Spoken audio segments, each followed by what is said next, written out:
السلام علیکم۔ ناہید سلطانہ اختر کے ناول زندان میں پھول کی قسط نمبر 17 پیش خدمت ہے۔ خالد مجھے اپنے گھر لے گیا۔ جب اس کی والدہ نے یہ سنا کہ میں خالد سے شادی کرنے پر تیار ہو گئی ہوں تو وہ بے حد خوش ہوئیں۔ کہنے لگیں، میں تم سے یہ نہیں پوچھوں گی کہ تم نے اچانک فیصلہ کیوں کیا۔ میرے لیے اہم بات یہ ہے کہ خالد تم سے شادی کر کے خوش رہے گا اور میں بھی۔ لیکن ایک بات ہے آنٹی، میں اپنی چھوٹی بہن فرحین کو اپنے ساتھ رکھنا چاہتی ہوں۔ وہ بولیں، بہت خوشی سے اپنی بہن کو لے کر آؤ، یہ تمہارا اپنا گھر ہے، اور میری خوش قسمتی ہے کہ مجھے بہو کے ساتھ ایک بیٹی بھی مل رہی ہے۔ میں نے خالد سے اجازت طلب کی تو اس نے بھی یہی کہا، تمہاری بہن میری سر آنکھوں پر رہے گی۔ اگلے ہی روز میں نے خالد سے کورٹ میرج کر لی۔ اس قدر عجلت کی وجہ یہ تھی کہ میں خود کو متزلزل ہونے کی مہلت نہیں دینا چاہتی تھی۔ خالد کے اور میرے درمیان یہ طے پایا کہ جب تک میں بھیا اور فرحین کو اعتماد میں نہیں لے لیتی، ہماری شادی راز رہے گی۔ شادی کے تحفے میں خالد کی امی نے مجھے اپنے تمام زیورات اور جواہرات لا کر دیے۔ کہنے لگیں، یہ سب میں نے نگر نگر گھوم کر جمع کیا ہے، اب یہ سب تمہارا ہے۔ میں نے کہا، آنٹی، آپ کی خوشی کے لیے بس ایک انگوٹھی لے لیتی ہوں۔ وہ بولی، یہ سب اپنے پاس ہی رکھو اور جلد سے جلد اپنی بہن کو لے کر آؤ تاکہ میں خوشی کی یہ خبر اپنے تمام احباب کو سناؤں اور ایسا ولیمہ کروں کہ دنیا دیکھے۔ میں نے سوچا کہ ان سے کہوں کہ اس کی کیا ضرورت ہے۔ پھر خیال آیا، ممی کو ضرور پتہ چلنا چاہیے کہ میری شادی ایک خوشحال گھرانے میں ہوئی ہے۔ ڈاکٹر شعیب کے ساتھ یہ پروگرام طے تھا کہ آخری قسط کی ریکارڈنگ کے بعد سیدھی حیدرآباد پہنچوں گی۔ شادی کے دوسرے دن میں نے جانے کی تیاری کی تو خالد بولا، مجھے بھی ساتھ لے کر جاؤ۔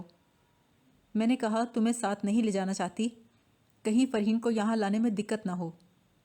وہ بولا، یا تو مجھے ساتھ لے کر جاؤ ورنہ میں ایک ہفتے سے پہلے تمہیں جانے نہیں دوں گا۔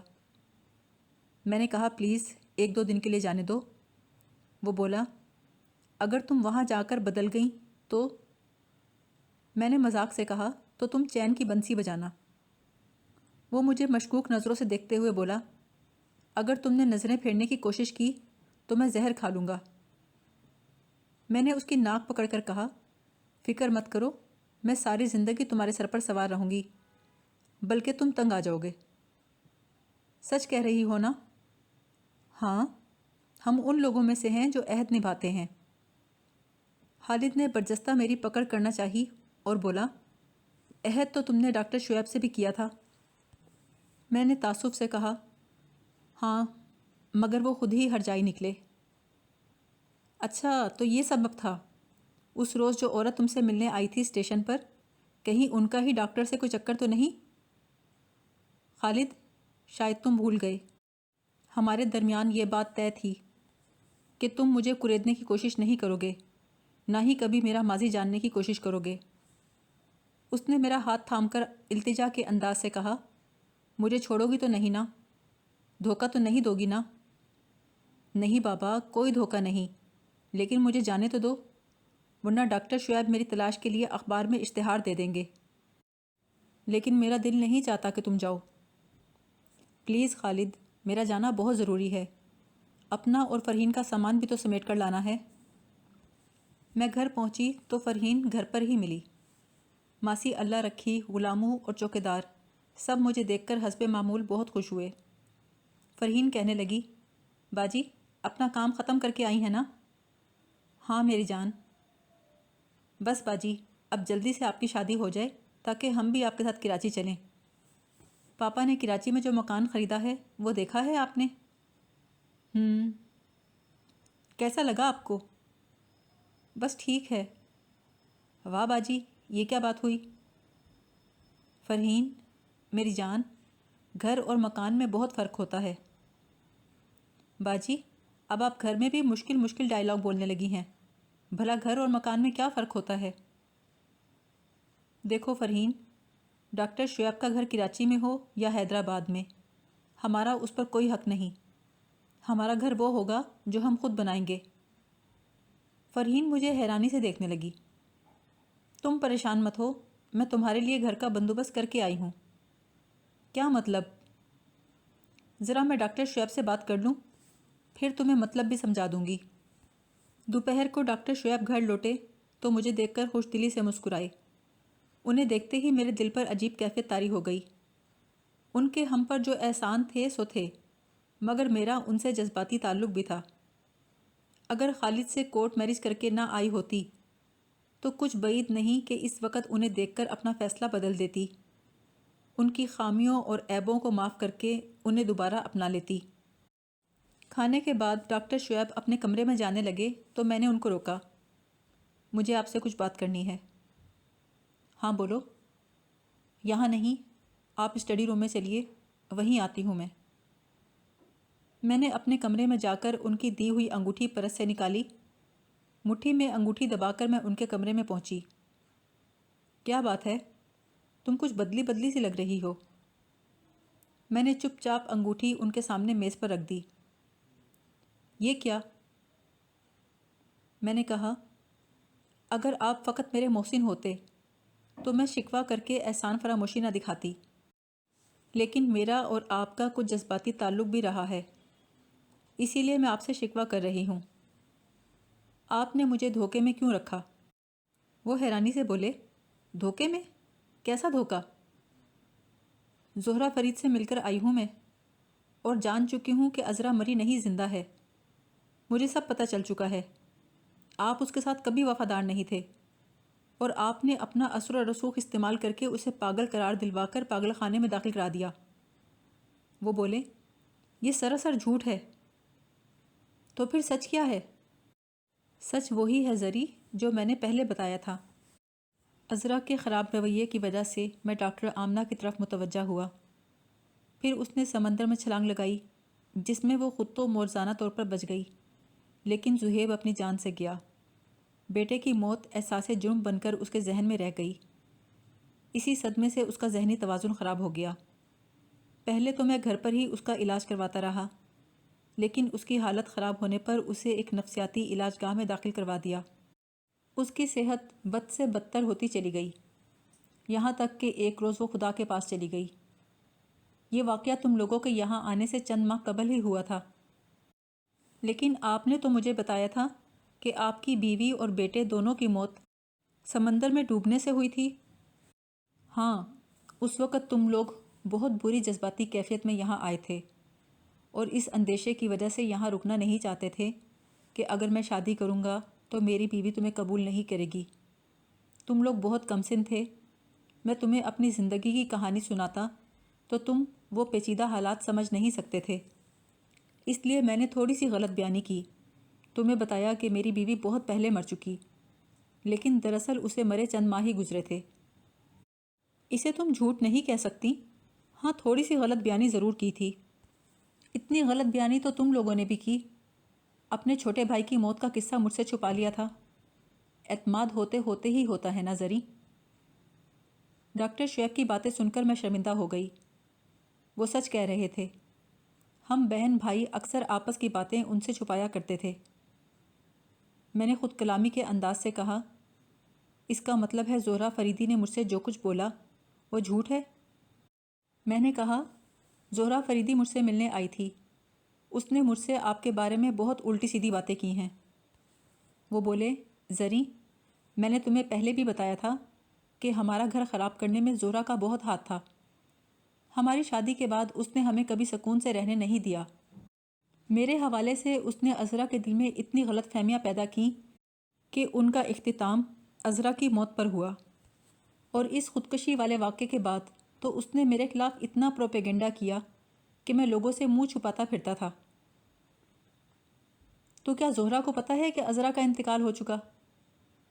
کیوں نہیں؟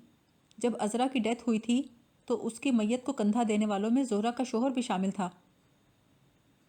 تو پھر زہرہ نے مجھ سے ایسی باتیں کیوں کی ہیں؟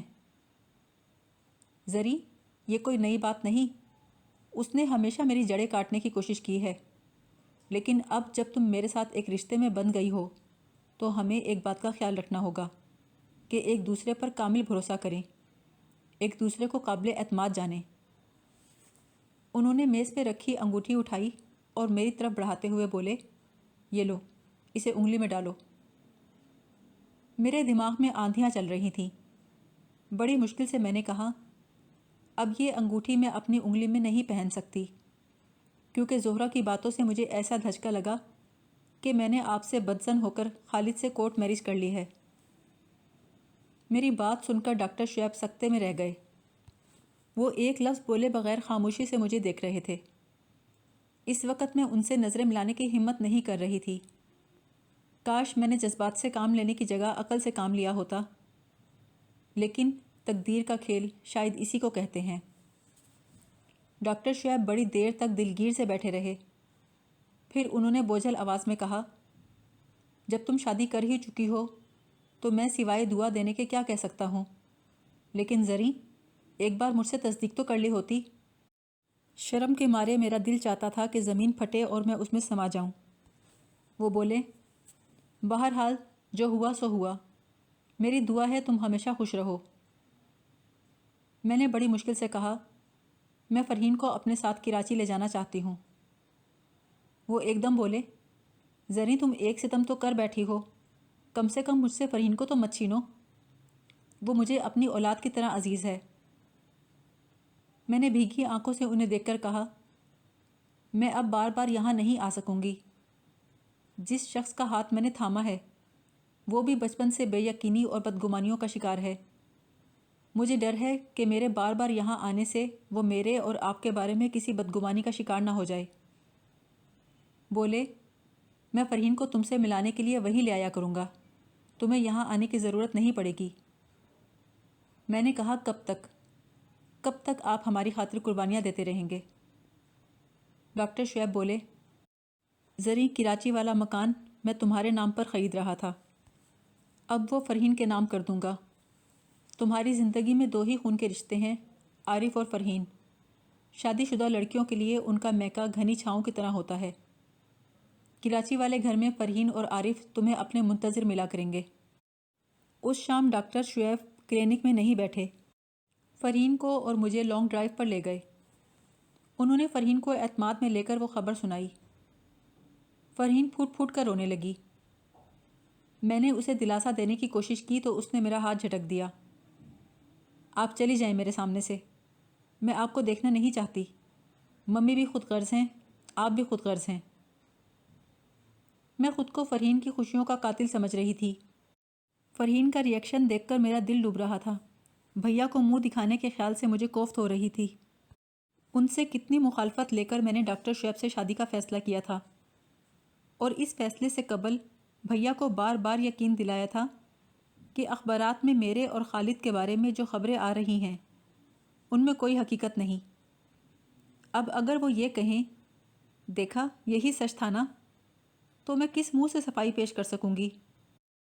کراچی واپس آ کر جب بھیا سے ملی اور انہیں خالد سے شادی کی خبر سنائی تو وہ سر پکڑ کر بیٹھ گئے۔